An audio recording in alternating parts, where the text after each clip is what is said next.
गुरुवारी सकाळी दूधगंगा प्रकल्पाच्या किमी 6 मधील एचपीडी स्ट्रक्चर जवळचा भराव वाहून गेल्याने कालव्यात मोठी भेग पडली। या घटनेनंतर डाव्या कालव्यातील पाणी तात्काळ थांबवून उजव्या कालव्यात वळवण्यात आले।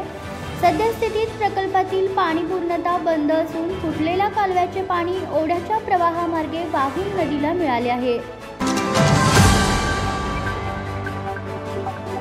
महाराष्ट्रात आजपासून देवेंद्र पर्वाला सुरुवात होणार आहे। भाजपचे ज्येष्ठ नेते देवेंद्र फडणवीस हे आज तिसऱ्यांदा मुख्यमंत्री पदाची शपथ घेणार आहेत। येत्या 11 डिसेंबर रोजी फडणवीस सरकारचा पहिला मंत्रिमंडळ विस्तार होईल असे सांगितले जात आहे। या मंत्रिमंडळ विस्तारावेळी 33 जणांचा शपथविधी होईल अशी शक्यता वर्तवण्यात येत आहे। राष्ट्रीय वरिष्ठ महिला एकदिवसीय क्रिकेट स्पर्धेसाठी महाराष्ट्र क्रिकेट असोसिएशनच्या वतीनं निवडण्यात आलेल्या महाराष्ट्र संघात कोल्हापूरची महिला क्रिकेटपटू अनुजा पाटीलची निवड करण्यात आली आहे। गेल्या 10 वर्षांच्या कालावधीत अनुजा ही महाराष्ट्र संघाच्या कर्णधार पदाची धुरा चौथ्यांदा सांभाळणार आहे। मी मराठा आरक्षणामुळे आत्महत्या करत आहे। माझ्या मुलांनी शिक्षण घेऊन सुद्धा नोकरी लागत नाही असं चिठ्ठीमध्ये लिहून कळमनुरी तालुक्यातील आखाडा बाळापूर येथील 58 वर्षीय दिलीप किसनराव काळे यांनी आपल्या राहत्या घरी गळफास घेऊन आत्महत्या केल्याची घटना घडली आहे। साताऱ्यातील कास कांदाटी व कोयना खोऱ्यातील परिसर आकर्षक पांढऱ्या शुभ्र व्हरायटी फुलांनी भरून गेला आहे।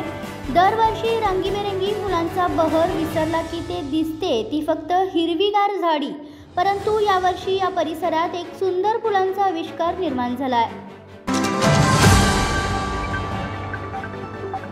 भारतीय सराफ बाजारात गुरुवारी सोन्या चांदीच्या दरात वाढ झाली आहे। सोने प्रति 10 ग्रॅम 76,000 रुपयांच्या वर पोहोचले तर चांदी 91,000 रुपये प्रति किलोपर्यंत पोहोचली आहे।